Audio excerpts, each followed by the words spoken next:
completely cold and idling, it gives 1.5 bars, the oil pressure is 1000 revolutions per minute.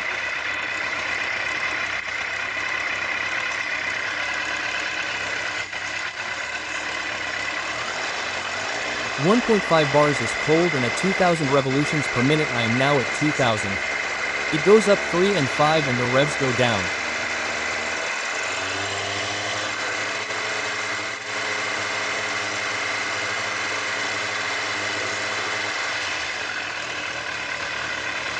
When it is very hot, it is better to start it with the engine removed.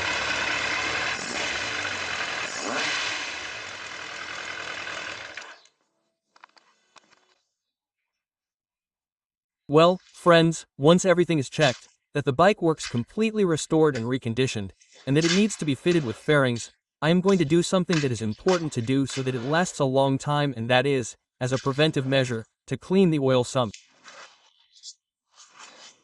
All engines, I do not apply this to this bike, but to these bikes even more so if possible. All engines have an oil pump, and in wet sumps, like the one on this bike, that oil pump sucks the oil from the sump, the pump, and then distributes it throughout the engine so that it doesn't suck in any oil that might have residue. There's something called a sucker, which is basically just another oil filter with a large mesh that absorbs it. Over time, that mesh accumulates residue. This happens in all engines. What happens?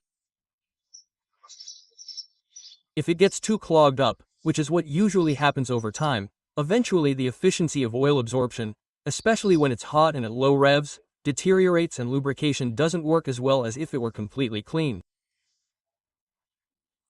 So, as a preventive maintenance measure during a restoration, nobody does it because it's a painstaking job, but it has to be done. The filter has to be cleaned. To do this, I have to remove the front fairing, drain the coolant, which is new, but it doesn't matter if you put new coolant in again and that's it, no problem. Remove the water radiator, remove the oil radiator, remove the exhaust manifolds, the two mufflers with all the exhaust manifolds, to have access to the lower part of the crankcase, and then, remove all the crankcase bolts, and with that, you can access the suction cup, and with that you can clean the suction cup.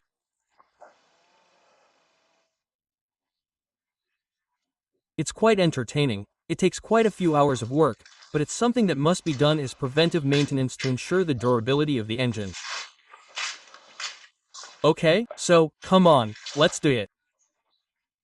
I'm not going to explain step by step what needs to be done because we have it in other videos, but I insist, remove the fairing, remove the water radiator. Before removing the water radiator, you have to drain the water radiator, remove the oil radiator, then drain the engine oil, remove the manifolds, well, remove the exhaust manifolds first, then drain the engine oil, and now we can disassemble the crankcase. So let's do it. Okay, we've removed the dome, we've removed the water radiator, we've removed the oil radiator, now we're removing the exhaust manifolds. Okay, we've removed the exhaust manifolds, so now we're going to remove the oil connections from below, drain the engine oil and remove the oil pan to clean the suction pipe. It's a bit of a job, right? But anyway, it has to be done. Well, I've already removed almost all the pipes. Look, this one here is the one that comes here, okay? This is the one that comes here.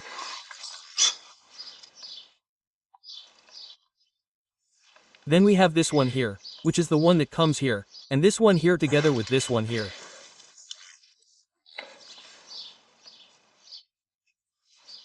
This is the one that goes last, it's the one that goes with the double here. And now I need to remove the one here, this one that goes there, and that's it. Okay. Well, now we've removed all the screws. I've made the template here because they're different screws. 4 of them have a strong, red thread locker. 4 of them. Okay? And now, once we've removed all the screws, what we need to do is tap them a little with the nylon hammer until the crankcase cover comes off. Do you see all the residue it had? It's no wonder you have to do these things because, look, it's not that it was super, but this is done once every so often and we have everything clean, okay? Very important. Okay, so I've removed this little bar here because what I'm going to do in the end is assemble the pump. Okay, here we have a small washer, an O-ring that shouldn't be lost, okay? And I don't see any more O-rings around that are at risk. No, look, everything is already disassembled and everything is clean. Did you see? All dirty and such. And now that this is clean, what I can assure you is that for many years everything that the suction cup picks up and absorbs will be clean. It won't have any sludge. The oil will always be cleaner. Look how clean the suction cup is now. See? Totally clean. And this is what we're going to put here now, which is the oil filter. That goes with this here. Now we're going to put everything back together properly. Now, what we need to do is remove the oil pump to clean the relief valve well, and that way we'll make sure that we'll always have perfect lubrication. Okay, we can't lose this little washer here or these two very important O-rings.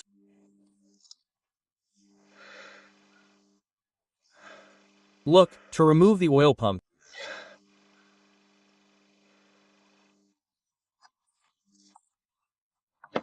you have to remove this little screw here, this screw here, and then this one. There are 4. This one, I'll tell you exactly now. Look, so the ones I need to remove are this one, this one, this one, and this one.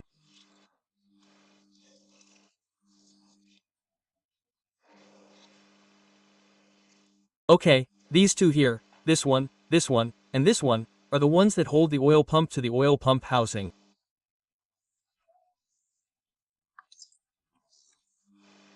Okay, so let's remove those 4 screws. Okay, by removing those screws, the water pump comes out downwards. Look, very important. You see that this is in a vertical position and this is in a vertical position. And now when we put it in, it has to line up with the water pump. Do you see it's there?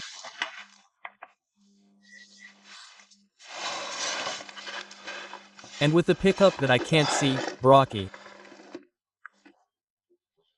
There it is. I don't know if the camera picks it up or not because I can't see it from here, but it goes there. Okay. Okay. Well, everything is clean here and now it's time to put it in, okay? So I'm going to move these two a little bit and now we're going to put the pump in. This has to go vertically, okay? And put it in. Well, look, and before putting it in, we're going to add oil. We're going to add the same oil that the engine is going to use here, okay? And then we turn the pump several times so that it takes in oil and then when it starts working, it doesn't start running at idle, okay? The first time without oil, right? Nothing, I've already filled it and by turning this a little bit, until the oil comes out here, which has already come out a little bit and that's it, we're ready to put it in, okay? Remember it's vertical and let's put it in. There's no more to it. The 2 O-rings are there, so that's it. Look, when it comes to installing it, it's a little bit difficult because, as we saw, you have to match the blades of both the water pump and the one on this side, but until it's in place, okay? And then we've put in all the screws, there are 4 in total and I've put in 3. And this one, which is the 4th and last one that goes here, that one has blue Loctite, okay? Red thread locker, not blue, no, red, okay? It's the only one that has red thread locker in this part here. And then when we put the crankcase in place, there are 4 of the 10 screws that also have red thread locker. Come on, let's put them in. And now I'll tell you the tightening torques for the 4 screws.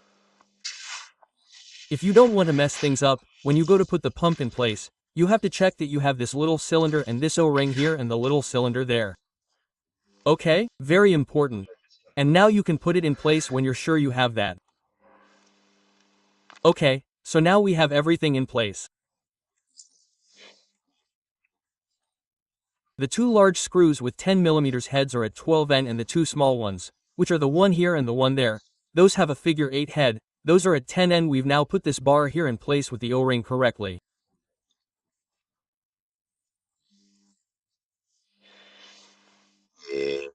Here would be the intake for the suction cup, which we're now going to connect here. And now I'm going to clean the entire perimeter well with propyl alcohol so that when I put the reinforcing steel in this part here, everything works perfectly. Okay? Well, look, we've put reinforcing steel, you see, all around the perimeter and also on the front part of the gasket.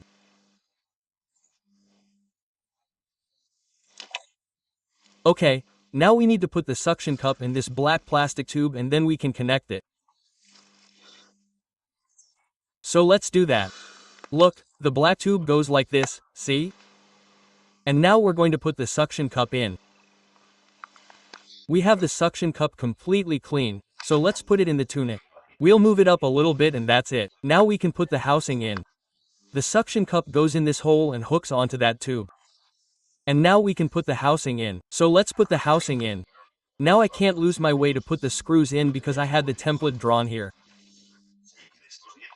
I know that of these 10, 4 are with strong red thread locker and I'm going to tell you that 4. Okay, well, in fact, it's here in this graph and that's how we get it done. Look at these 4, look how this is. They're on these 2 and these 2. There it goes. Here I have the red thread locker, so put it on.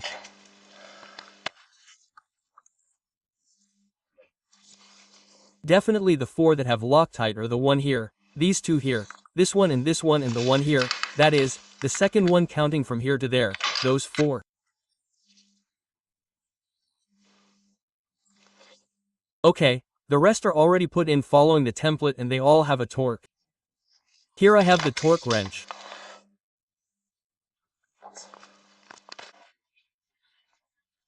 So tighten them to 10N. Okay. Now, after cleaning the oil pump, cleaning the lower crankcase and cleaning, let's see, the lower crankcase of the oil pump, the water pump to give it to Paco.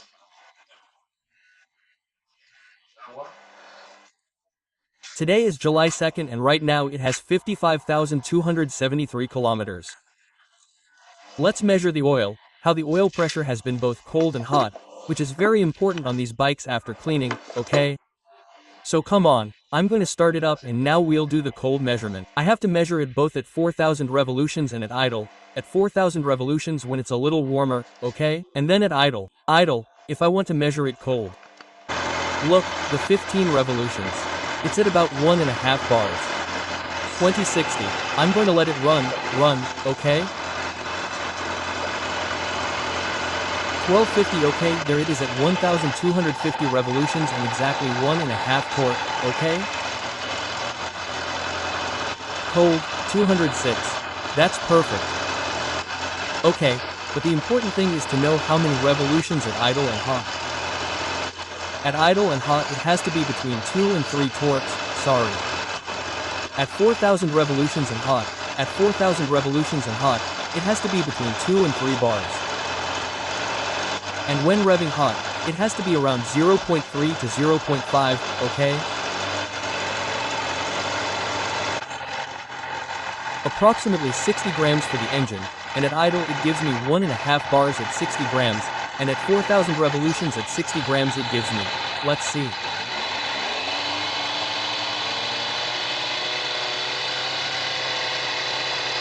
Look, there are 2.5. 2 by 7 more or less, okay? Then this has to be measured when it is at 90 grams, okay? Especially the radius there. Okay, I already have the engine at 90 grams. The indicator has just tripped and at idle it is around 0.6 bars, okay? The minimum allowable is 0.3, it is double the minimum allowable, so it is perfect. 0, with 6 bars, 106, okay, perfect there. The pump has been removed and the cleaning of the lower housing has been fantastic because now the sensor doesn't really affect the temperature. Much better than before, Okay, and now we're going to set it to 4,000 revolutions.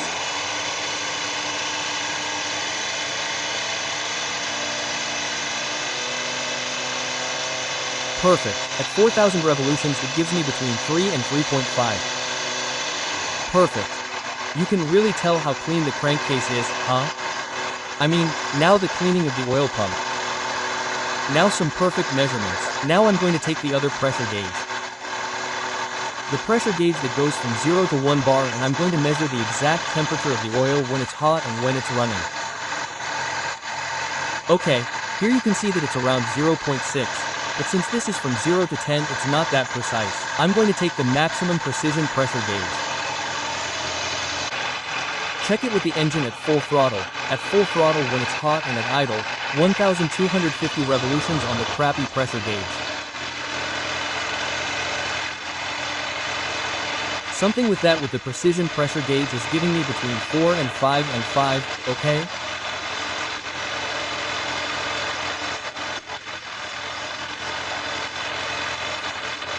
Between 0.45 and 0.5 you see, because this is up to a bar with 6. The bulb comes on if it goes below 0.3, but it is well above 0.3 in the worst case scenario, and it is with the engine super hot. The outside temperature very hot and we are 045050. Okay, I'm going to lower the idle more and I'm going to put it at 900 revolutions. Let's see how much it gives me.